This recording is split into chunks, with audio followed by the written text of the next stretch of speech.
Hello दोस्तों, इस video में हम स्टार्ट करेंगे क्लास 12 का चैप्टर नंबर 1 जिसका कि नाम है accounting for partnership firm fundamentals. दोस्तों मैं आपको किस तरह से पढ़ाने वाला वो बता दूं। जैसे इस वीडियो में आपको कराऊंगा 7 क्वेश्चंस और मैं चाहता हूं कि मैं आपको इस तरह से पढ़ाऊं कि आप क्वेश्चंस देखो और आपको आंसर रिकॉल हो। मैं चाहता हूँ कि अभी से आपकी प्रैक्टिस हो जाए क्वेश्चन देखते ही आंसर रिकॉल करने की, ताकि एग्जाम हॉल में कोई भी क्वेश्चन आए और आप में वो काबिलियत आ जाए कि आप क्वेश्चन देखकर आंसर रिकॉल कर सकते हो। मतलब अल्टीमेटली आपका ब्रेन ट्रेन हो जाएगा क्वेश्चन देखते ही आंसर को रिकॉल करने के लिए। ठीक है, तो स्टार्ट करते हैं। और एक कोड भी लिखा हुआ है यहाँ पर आपके लिए, believe in your self, you can recall each and every question quickly and easily. आपको खुद पर विश्वास करना है कि आप हर एक क्वेश्चन को क्विकली एंड इजिली रिकॉल कर सकते हो। Your mind is stronger than you think. Question number 1 से स्टार्ट करेंगे और ऊपर यहाँ पे पूरे सॉल्यूशन भी दिए हुए हैं, डोंट वरी।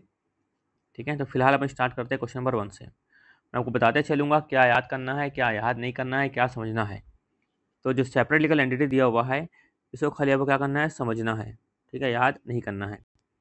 उसको भी आपको क्या करना है, समझना है, याद नहीं करना है। जहाँ याद करना है मैं बता दूंगा, डोंट वरी। फिलहाल आप आराम से सुनते जाओ। देखो क्या लिखा, सबसे पहला क्वेश्चन है सेपरेट लीगल एंटिटी मतलब क्या होता है। आपने क्लास 11th में भी पढ़ा होगा। जैसे कि मान लो एक पर्सन है जिसका क्या नाम है, बल्लू। क्या नाम है इसका, बल्लू। और इसकी है एक शॉप, इसकी है शॉप। मान लो इसकी शॉप है क्लॉथ की। ठीक है, इसे क्लॉथ की शॉप है। अब बल्लू को क्या करना था, अपने हाउस के लिए, अपने घर के लिए लेना था फ्रिज। फ्रिज नहीं, ले लेते एसी। गर्मी का मौसम में तो क्या लेना था उसको, एसी। तो इसने क्या किया कि फर्म से क्या किया, ड्राइंग किया। यानी उसने फर्म से 30,000 रुपीज़ का क्या किया, विथड्रॉ किया। उसने फर्म से 30,000 रुपीज़ क्या किया, विड्रॉ किया। अब जो शॉप का अकाउंटेंट है, अब जो शॉप का अकाउंटेंट है वो क्या, मेरा क्वेश्चन है आपसे, क्या शॉप का अकाउंटेंट इस 30,000 रुपीज़ को बुक्स में, यानी फर्म के बुक्स में, क्या एज अ एक्सपेंस दिखाएगा। बताओ, क्या एज एक्सपेंस दिखाएगा, नहीं। वो उसको एज एक्सपेंस नहीं दिखाएगा। वो क्या दिखाएगा कि यहाँ पर बल्लू ने क्या की है, ड्राइंग की है। क्या की है, ड्राइंग की है। कितने की ड्राइंग की है, 30,000 की ड्राइंग की है। ठीक है, जो अच्छा एक्सपेंस क्यों नहीं दिखाएगा, इसका कारण क्या है, ये जो 30,000 है ये क्या है दोस्तों, बल्लू का पर्सनल खर्चा है ना। ये 30,000 क्या है, बल्लू का पर्सनल खर्चा है। क्या ये फर्म खर्चा है क्या, नहीं, ये फर्म का खर्चा नहीं है। इसीलिए बोलते हैं सेपरेट लीगल एंटिटी, कि फर्म अलग है और उसका जो पार्टनर है या प्रोप्राइटर है वो अलग है। इसलिए क्या वर्ड यूज़ करते हैं, सेपरेट लीगल एंटिटी। क्योंकि जो 30,000 खर्चा किसका है, बल्लू का। अब बल्लू का खर्चा फर्म बुक में दिखाएंगे क्या, नहीं। कहीं ना कहीं हमको लगता है भैया ये शॉप का ऑनर तो बल्लू ही है, तो शॉप में खर्चे क्यों नहीं दिखा रहे हैं, नहीं दिखाएंगे। हमको जानना है कि भाई फर्म का कितना फायदा हुआ, कितना नुकसान हुआ, ना कि बल्लू के खर्चे से हमको कोई भी मतलब है। क्लियर है यहाँ से। कारण क्या है इसका, देखो फर्म में या शॉप में कोई भी पर्सन क्या करेगा, इन्वेस्टमेंट करेगा। ठीक है, तो उसको मालूम होना चाहिए कि शॉप ने या फर्म ने या कंपनी ने कितना पैसा कमाया है, कितना नहीं। तो पर्सनल खर्चे को उसमें शामिल नहीं किया जाना चाहिए। ठीक है, तो इस केस में फर्म कहीं ना कहीं इसकी क्या एंट्री करती है, फर्म एंट्री करती है drawing account debit to cash या बैंक। और ये पढ़ा था हमने क्लास 11th में। कितना आ जाएगा यहाँ पर, मान लो 30,000 की अमाउंट थी तो आ जाएगा 30,000। तो ये होता है सेपरेट लीगल एंटिटी।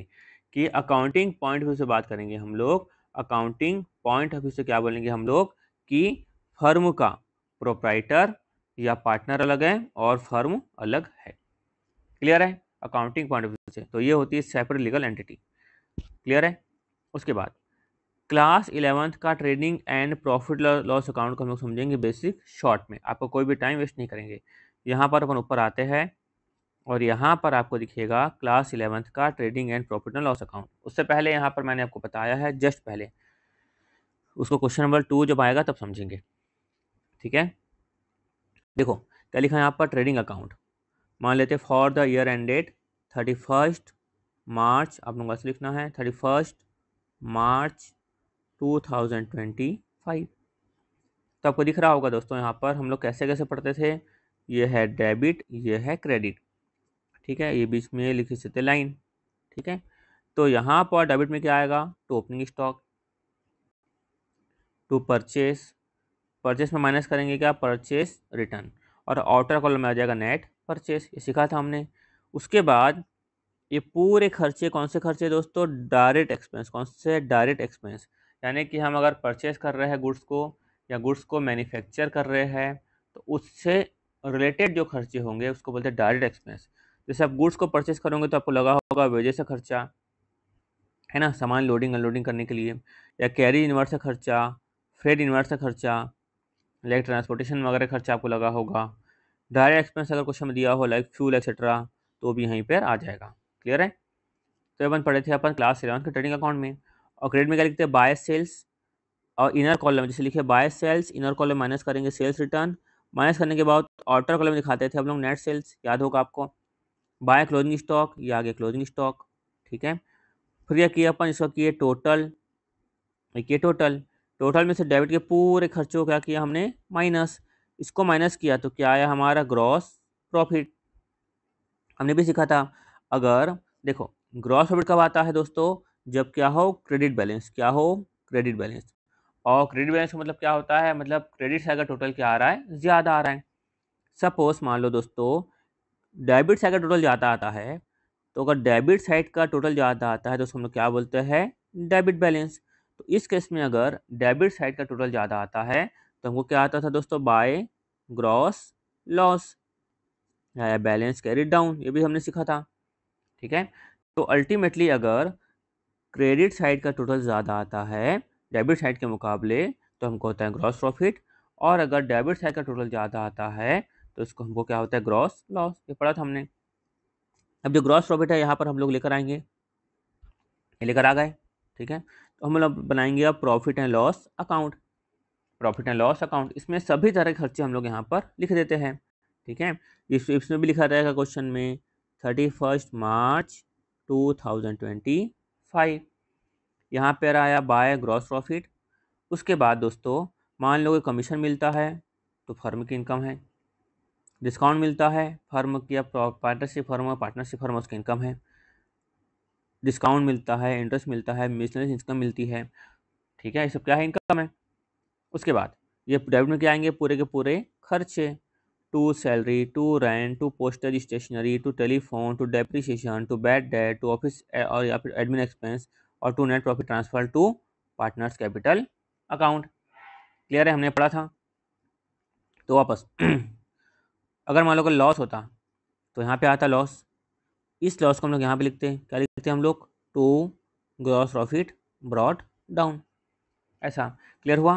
तो क्रेडिट में क्या आती है हमारे, सीखा था हमने, तो जितने भी हमारी इनकम या गेन होती है वो कहाँ पे आती है, क्रेडिट में आती है, ठीक है। और डेबिट में क्या आता था दोस्तों, लॉसेस एंड एक्सपेंसेस कहाँ पे आते थे, डेबिट में आते थे, सिंपल। उसके बाद यहाँ पे नेट प्रॉफिट आता था, अगर क्रेडिट का टोटल ज़्यादा आया तो क्या आएगा, नेट प्रॉफिट, और अगर डेबिट का टोटल ज़्यादा है तो क्या आएगा, नेट लॉस, यानी जैसे बैलेंस कैरी डाउन। ये भी कहाँ ट्रांसफ़र होगा, ट्रांसफ़र टू पार्टनर्स कैपिटल या करेंट अकाउंट, देखेंगे हम लोग। पार्टनर्स कैपिटल अकाउंट फिलहाल यहाँ पे ध्यान दो, क्लास 11 की बात कर रहे हैं तो, ठीक है। अब जब हम बनाते थे मान लो बैलेंस शीट, है ना, इसके बाद क्या बनती थी दोस्तों, बैलेंस शीट। बैलेंस शीट में क्या आता था, कैपिटल, ठीक है, ये लिखता हूँ इनर कॉलम में। मान लो नेट प्रॉफिट होगी तो क्या करेंगे, ऐड करेंगे। सपोज नेट लॉस होता तो क्या करते, माइनस, सिंपल। ड्राइंग होगी तो क्या करेंगे, माइनस। ये सीखा था क्लास 11 में हमने। अब हम पढ़ने वाले क्लास 12 की बात। तो यहाँ तक आपको समझ में आ चुका होगा क्लास 11 का।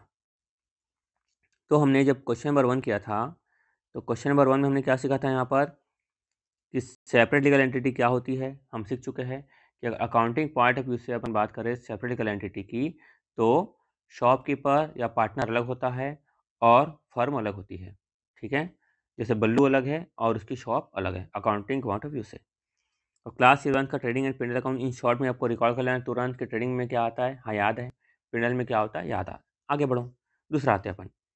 ये दूसरा क्वेश्चन है आपके लिए आसान सा, कि पार्टनरशिप की रिक्वायरमेंट क्यों हो। इसको भी खाली क्या करना है, आपको समझना है, जहाँ याद करना होगा बता दूँ, खाली क्या करना है, समझना है कि भैया पार्टनरशिप की हमको रिक्वायरमेंट क्यों होती है। मालूम तो होना चाहिए कि पार्टनरशिप की रिक्वायरमेंट हमको होती क्यों है, नहीं तो कैसे चलेगा पता कि कैसे हमें क्वेश्चन को सॉल्व करना है। तो आसान भाषा में लिख के रखा हूँ, partnership is needed because a business requires more money.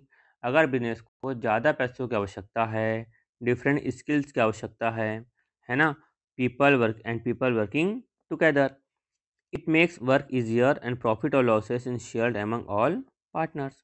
ठीक है, अगर बिजनेस में लगता है एक पर्सन कोई बिजनेस चला रहा है, मान लो बल्लू, उसको चाहिए कि यार मैं बल्लू हूँ, अकेला बिजनेस चला रहा हूँ, मेरे को कोई दोस्त चाहिए जिसका नाम होगा मान लो सल्लू। और सल्लू के पास क्या है, यहाँ पर पैसा है, स्किल्स है, उसकी अच्छी खासी अप्रोच है ना, तो चलो उसको क्या बना लो, पार्टनर बना लो। ठीक है, क्या लिखा है, इट मेक्स वर्क इजियर, जिससे काम क्या हो जाए, आसान हो जाए। और उन लोग क्या करेंगे, प्रॉफिट और लॉसेस को क्या करेंगे, शेयर करेंगे। सिंपल। क्वेश्चन नंबर 2 भी आपका क्लियर हो चुका होगा।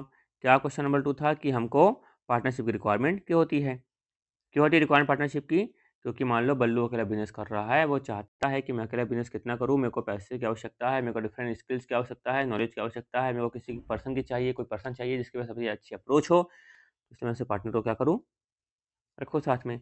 तो बल्लू जब यहाँ पर अकेला था तो उसने क्या किया, साथ में रख दिया मान लो सल्लू को, ऐसा। अब क्वेश्चन नंबर 3 देखते हैं, पार्टनरशिप डीड मतलब क्या होता है। ये इंपॉर्टेंट है दोस्तों कि पार्टनरशिप डीड मतलब क्या होता है। आपको पार्टनरशिप डीड मतलब मालूम होना चाहिए इस चैप्टर में, नहीं तो बहुत प्रॉब्लम हो जाएगी। क्या प्रॉब्लम हो जाएगी अभी आप समझेंगे। पार्टनरशिप डीड मतलब क्या होता है, आपको बहुत सारी बातें मालूम होगी, मैं इसको एकदम सिंपल लैंग्वेज में लिखा हूँ। क्या लिखा हुआ है, a partnership deed is a written document. Partnership deed क्या होता है, रिटर्न डॉक्यूमेंट होता है between the partners of a firm. Firm के पार्टनर के बीच में क्या होता है, रिटर्न डॉक्यूमेंट होता है। It contains all important rules, terms and conditions about how the business will run and how the partner will work together. क्या होता है दोस्तों, मान लो दो पार्टनर है ना, ये दो पार्टनर आपको दिखाता हूँ मैं, यहाँ पर दो पार्टनर, ये दिख रहे होंगे दो पार्टनर। ठीक है, ये मान लो ये था अपना बल्लू, ये था सल्लू। ठीक है, अब क्या हुआ, इन दोनों ने सोचा कि चलो भाई साथ में चल के हम लोग कोई बिजनेस करते हैं। ठीक है, मान लो लोग चालू कर रहे हैं, मान लो समोसे का बिजनेस, नया काम चालू कर रहा है समोसे का। ठीक है, तो यहाँ पर इस केस में हो क्या रहा था, इन्होंने कहा चलो भाई समोसे का काम तो हम लोग चालू करते हैं, और चालू कर लिए बिना कोई टर्म एंड कंडीशन के। अब यहाँ बल्लू बोल रहा है सल्लू को, यार मैं तो इतना सारा काम करता हूँ, सुबह उठता हूँ, समोसा तलता हूँ, और यार सल्लू तो शाम को डायरेक्ट बेचने चले आता है, मैं समोसा बनाता हूँ, तलता हूँ, तो मेरे को ज़्यादा प्रॉफिट मिलना चाहिए, तो कम प्रॉफिट मिलना चाहिए। ऐसा कौन बोलता है, बल्लू बोलता है सल्लू को। दोनों में भयंकर झगड़ा हो रहा था, भयंकर झगड़ा हो रहा था। अगर इनके बीच में पार्टनरशिप डीड होती तो इतना झगड़ा होता क्या बच्चों, नहीं होता। इसलिए पार्टनरशिप डीड की आवश्यकता है, क्योंकि आप बहुत सारे मैटर हुए थे, मैं समझाऊंगा अभी पार्टनरशिप का डिटेल में। बल्लू बोलता है भाई मैं काम ज़्यादा कर रहा हूँ, मैंने कैपिटल ज़्यादा लगाई है, ऐसी कई सारी बातें थी। तो समझ में आया ना अल्टीमेटली कि पार्टनरशिप की रिक्वायरमेंट क्या होती है। तो चलते अपन आगे यहाँ पर वापस। तो हमने सीखा कि partnership is a written agreement है between the partners of a firm. उसमें शामिल हो गए और importance rules, term and conditions about how business will run and how partners will work together. उसमें क्या क्या शामिल होगा, शॉर्ट में देख लेते हैं हम लोग। Name and address of the firm and partners. Firm का क्या होगा, नाम और एड्रेस, पार्टनर का होगा नाम और एड्रेस। पार्टनर का कितना प्रॉफिट शेयरिंग रेशियो है, जैसे कोई पार्टनर बोलता है कि भाई मैं 60% रखूँगा, मैं 40% रखूँगा, बल्लू बोलता है कि मैं 60 रखूँगा, है ना, सल्लू को देंगे 40। उसके बाद capital contributed by each partner, कि हर एक पार्टनर ने कितनी कैपिटल कंट्रीब्यूट किया है। ठीक है, ताकि बाद में प्रॉब्लम ना हो। सैलरी और इंटरेस्ट टू पार्टनर, कि भाई बल्लू को कितनी सैलरी मिलेगी, सल्लू को कितनी सैलरी मिलेगी, है ना। बल्लू बोलता है कि भाई मैंने पैसा ज़्यादा लगाया है तो मेरे को मिलना चाहिए इंटरेस्ट ऑन कैपिटल। तो ये सब बातें इसमें लिखी हुई रहती है। फिर क्या लिखा है, रूल्स फॉर एडमिशन, रिटायरमेंट और डेथ ऑफ पार्टनर। दोस्तों मैं आपको ये सब याद कराऊंगा, है ना, जो इंपॉर्टेंट चीज़ें होगी सब मैं आपको याद कराऊंगा, सिर्फ आपको सुनना है और समझना है बस। आपको सब याद कराऊंगा, डोंट वरी। क्लियर हुआ। तो इट में क्या शामिल होगा, name and address of firm and partner, profit sharing ratio, partner ने कितना कैपिटल कंट्रीब्यूट किया है, पार्टनर को कितनी सैलरी मिलेगी, कितना इंटरेस्ट मिलेगा, एडमिशन के रूल्स क्या होंगे, रिटायरमेंट के रूल्स क्या होंगे, डेथ के रूल्स क्या होंगे। ठीक है, इन शॉर्ट क्या लिखा हुआ है, देखो इन शॉर्ट भी लिख कर रखा हुआ आसान भाषा में। It is like a rule book for partner so that there is no misunderstanding in the future. ये रूल बुक होती है जिससे फ्यूचर में कोई भी मिसअंडरस्टैंडिंग ना हो, सिंपल। अब ये है, ये देखो अभी हमने जो देखा अभी जो हमने देखा पार्टनरशिप डीड मतलब क्या होता है हमने देखा, ठीक है, ये है इंपॉर्टेंट है ये कि पार्टनरशिप डीड मतलब क्या होता है। फिर चौथा क्वेश्चन क्या है, provision in the absence of partnership deed. ये भी बहुत बहुत इंपॉर्टेंट है कि अगर पार्टनरशिप डीड ना हो, अगर पार्टनरशिप डीड ना हो तो इसमें कौन कौन से प्रोविजन अप्लीकेबल होंगे। हमने अभी भी देखा कि पार्टनरशिप डीड होनी चाहिए। सपोज क्वेश्चन 4 क्या था, provisions provisions in the absence of provision in the absence of partnership deed. और ये जो प्रोविजंस है कौन बताता है मालूम है, ये बताता है Indian partnership act, Indian partnership act 1932। मैं आपको पूरा याद कराऊंगा, है ना, 1932 खाली आपको सुनना है और समझना है। देखो, provisions in the absence of partnership deed, Indian partnership act 1932, short में हम लोग क्या लिखते हैं दोस्तों, IPA 1932। अब ध्यान से सुनना होता क्या है।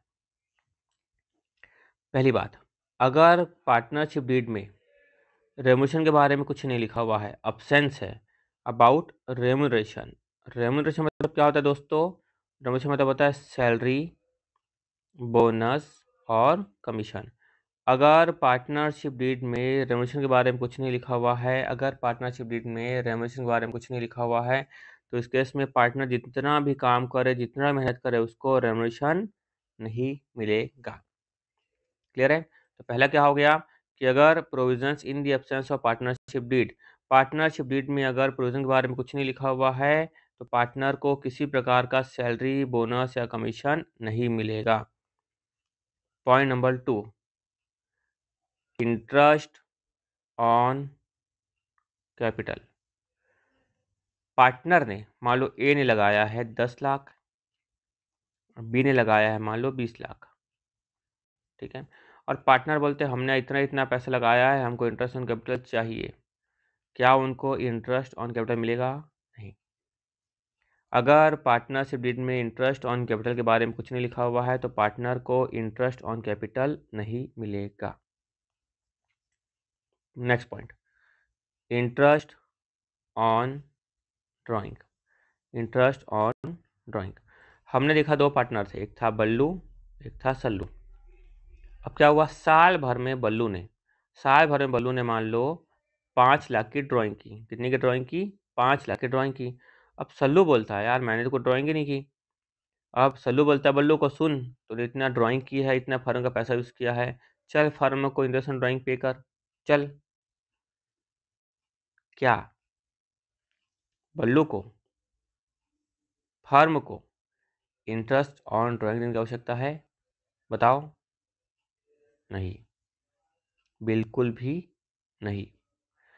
ये जैसे यहाँ पर फर्म, जैसे कि यहाँ पर फर्म पार्टनर का पैसा यूज़ कर रही थी और पार्टनर को इंटरेस्ट ऑन कैपिटल नहीं दे रही थी, वैसे ही अगर पार्टनर भी फर्म का पैसा यूज़ करता है तो पार्टनर को भी इंटरेस्ट ऑन ड्राइंग देने की आवश्यकता नहीं है।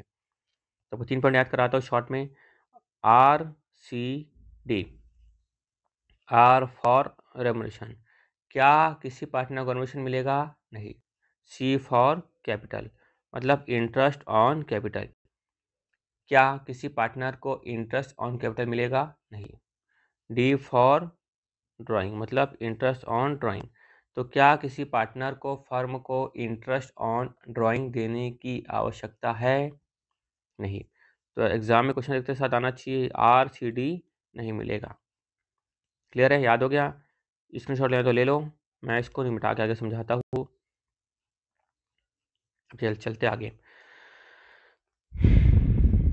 अब याद रखेंगे अपन L फॉर लोन। लोन में 2 केस होता है, केस नंबर 1 और केस नंबर 2। एक केस क्या हो सकता है कि पार्टनर ने और ये वेरी वेरी इंपॉर्टेंट है, एग्जाम में आता ही है। पार्टनर ने क्या किया? फर्म को लोन दिया। पार्टनर ने फर्म को लोन दिया और फर्म क्या कर रही है? इस पैसे का यूज़ कर रही है। पार्टनर ने लोन दिया फर्म को और फर्म इस पैसे का क्या कर रही है? यूज़ कर रही है। दूसरा केस क्या होता है कि फर्म है वो उसने लोन दिया है पार्टनर को। फर्म ने क्या दिया है? लोन दिया है पार्टनर को, ठीक है। और पार्टनर क्या कर इस पैसे का यूज़ कर रहा है। तो मेरा सवाल ये है, यहाँ पर पार्टनरशिप डीड है क्या? नहीं। तो पार्टनर ने अगर लोन दिया है फर्म को, तो क्या फर्म को इंटरेस्ट ऑन लोन देने की आवश्यकता है? दूसरा क्वेश्चन ये है कि पार्टनर ने फर्म का पैसा यूज़ किया, तो क्या पार्टनर को इंटरेस्ट ऑन लोन देने की आवश्यकता है? यहाँ सुनना, अगर पार्टनर लोन देता है फर्म को, तो इस केस में फर्म देगी interest on loan at the rate 6% per annum. ये रूल है, मैं आपको याद कराता हूँ, फिलहाल समझो क्या है, ये रूल है। लेकिन अगर फर्म देती है लोन पार्टनर को, तो पार्टनर को फर्म को इंटरेस्ट ऑन लोन देने की आवश्यकता नहीं है, ठीक है। मैं आपको याद करवाता हूँ ताकि आप क्वेश्चन जैसे एग्जाम में आए आपको रिकॉल हो जाए। देखो दोस्तों, याद रखना, कैसे याद रखोगे। यहाँ पे क्या लिखा है दोस्तों? फर्म। जैसे हमारी फैमिली होती है, फैमिली में मुखिया होता है, सब मुखिया के अंडर में होते, कहीं ना कहीं देखा जाए तो मुखिया के अंडर में मीन्स मुखिया सबको मैनेज करता है। मुखिया बेचारा सबकी बात सुन भी लेता है, कोई चिल्ला दे, कोई गुस्सा कर दे, पैसा भी मुखिया दे है, मुखिया सबकी हेल्प करे। मुखिया मतलब मुखिया अल्टीमेटली क्या करता है? सेक्रीफाइस। वैसे मान लो फर्म है, फर्म अपने अंडर में कितने सारे पार्टनर को लिए हुए होती है। फर्म क्या हो गया? मुखिया, है ना। तो फर्म क्या कर रही है? यहाँ पे कहीं ना कहीं सेक्रीफाइस कर रही है। याद रखने का तरीका था। दूसरा तरीका, फर्म अगर पार्टनर से पैसा नहीं लेती तो और कहीं से लेती, और कहीं से लेती तो उसको ब्याज देना पड़ता है, तो पार्टनर को दे दो। एक और तरीका, फर्म कहीं ना कहीं इस पैसे को क्या कर रही है? बिजनेस में यूज़ कर रही है।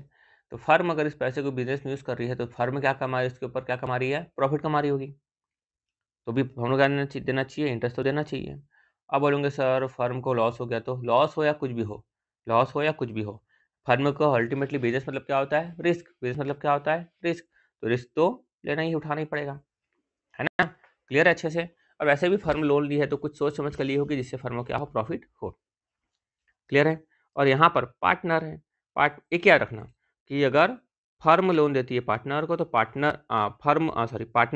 पार्टनर अगर लोन देता है फर्म को, तो फर्म इंटरेस्ट ऑन लोन देगी at the rate 6% per annum. Partner को देने की आवश्यकता नहीं है, ठीक है। मैं आगे आपको याद करा दूंगा।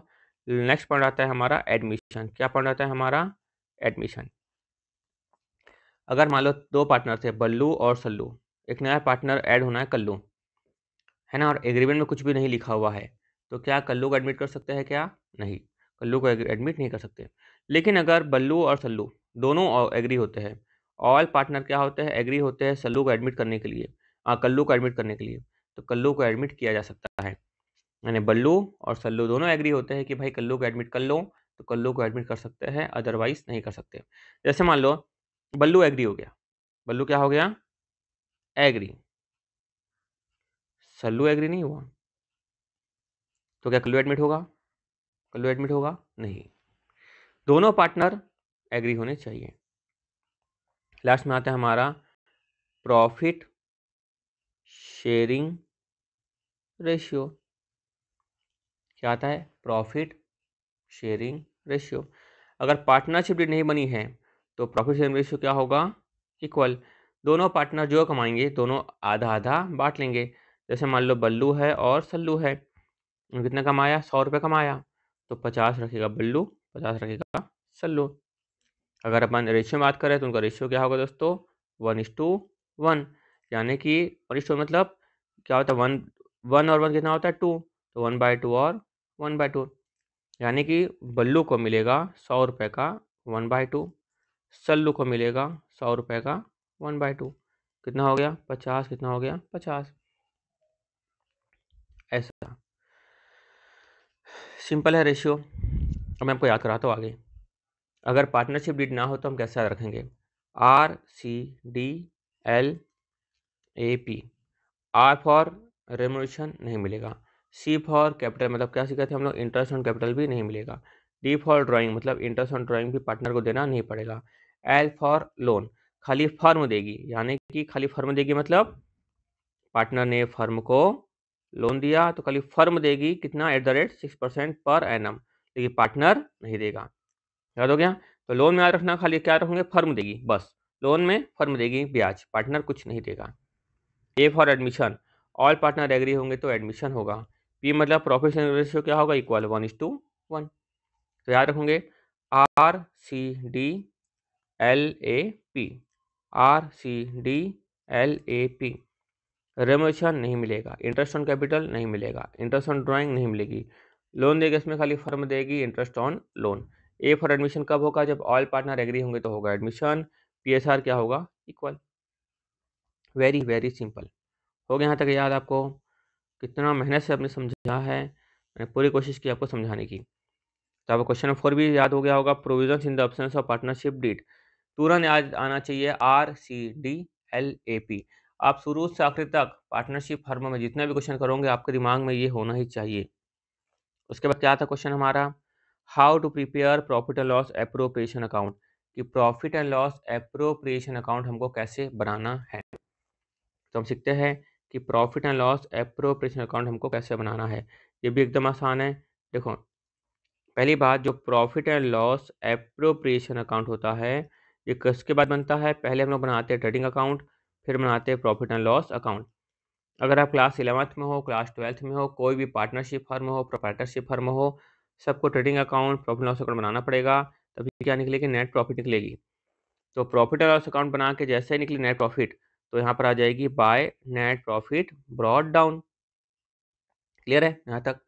अब सपोज मान लो कि पार्टनरशिप डेट में लिखा हुआ है कि पार्टनर ने जो भी फर्म से ड्राइंग की है, पार्टनर ने जो भी फर्म से ड्राइंग, मैं आपको सब इसको भी याद कराऊंगा, है ना, मैं इसको भी याद कराऊंगा, खाली सुनो और समझो बस।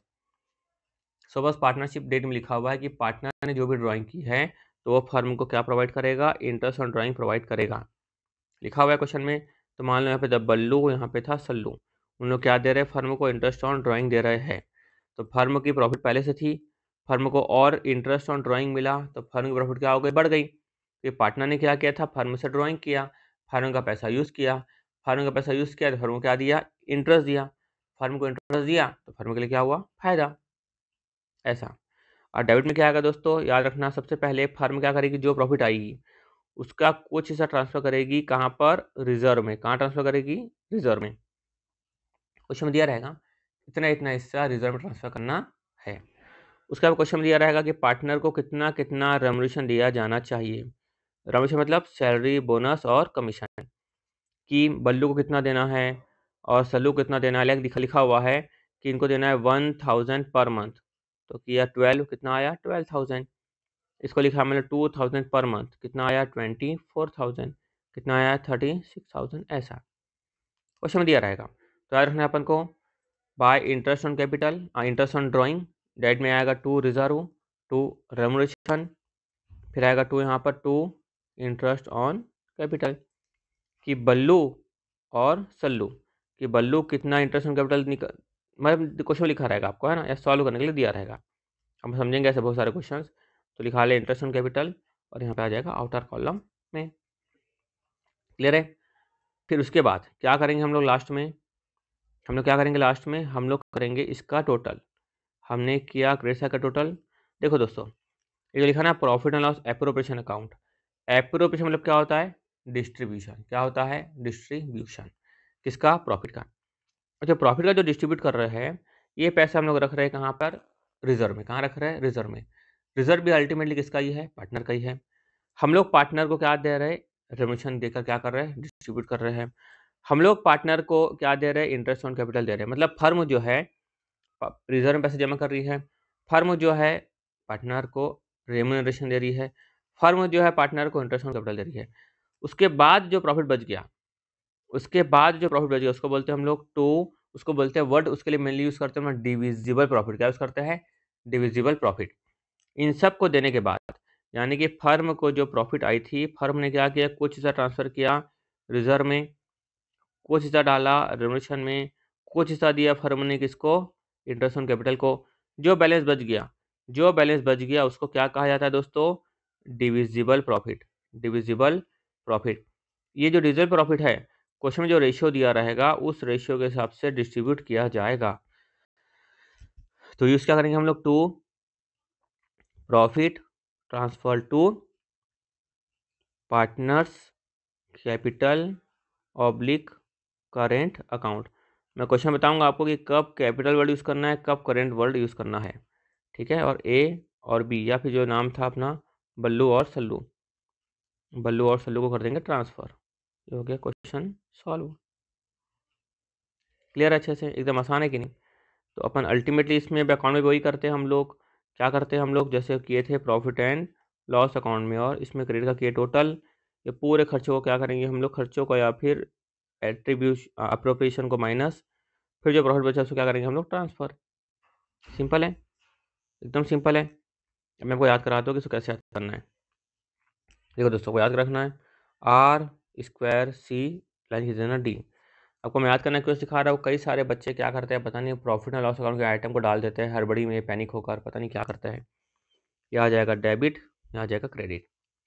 तो आर स्क्वायर मतलब क्या हो गया दोस्तों, R for reserve, R for remuneration, C for capital मतलब interest on capital, D for drawing मतलब इंटरेस्ट ऑन ड्राइंग। ये आ जाएगा डेबिट में, ये आ जाएगा क्रेडिट में। वापस आर स्क्वायर सी और ये डी, ये डेबिट ये credit. R for reserve, R for remuneration, C for capital मतलब interest on capital, D for drawing मतलब interest on drawing. R for reserve, R for remuneration, C for capital मतलब interest on capital, D for drawing मतलब interest on drawing. हाँ, आपको I hope याद हो ही गया होगा। तो हमारे पूरे क्वेश्चन यहाँ पे हो गए कंप्लीट, ठीक है। देखो पहले हमने क्या लिखा था दोस्तों, अब अच्छा रिवर्स पढ़ते हैं ना। हाउ टू प्रिपेयर, ये सब कुछ नहीं था। ये 6 में क्या था, shortcut technique of profit and loss appropriation account की शॉर्टकट टेक्निक क्या थी, हमने सीख लिया, R square C D. Shortcut technique of provisions in the absence of partnership deed, इससे भी सीख लिया हमने, R C D L A P. तो यहाँ पे हमने क्या लिखा था अभी अभी, प्रोविजंस इन द, ये how to prepare profit and loss appropriation account, ये सीखा हमने। Provisions in the absence of partnership deed, R C D L A P. Partnership deed मतलब क्या होता है, रिटर्न डॉक्यूमेंट होता है जिसमें पूरे टर्म एंड कंडीशन लिखी हुई होती है। पार्टनरशिप की रिक्वायरमेंट क्यों है, क्योंकि पार्टनर अगर अकेला पार्टनर उसको लगता है पैसा चाहिए, स्किल्स चाहिए, नॉलेज चाहिए, अप्रोच चाहिए, वो सेपरेट लीगल एंटिटी क्या लिखे थे हम लोग कि पार्टनरशिप का फर्म अलग है और पार्टनरशिप अलग है ना, यानी पार्टनरशिप फर्म अलग है और पार्टनर अलग है ना। यानी फर्म की बुक में पार्टनर का पर्सनल खर्चा जो हम लोग ड्राइंग के रूप में दिखाएंगे, ना कि खर्चे के रूप में दिखाएंगे। और हमने लिखा क्लास 11 का trading and P&L account. I hope आपको समझ में आया होगा। आपको वीडियो अच्छा लगा तो लाइक कीजिए, शेयर कीजिए, सब्सक्राइब कीजिए, ठीक है। और कमेंट में बताइए कि आपको शॉर्टकट ट्रिक पसंद आई कि नहीं। Thank you so much.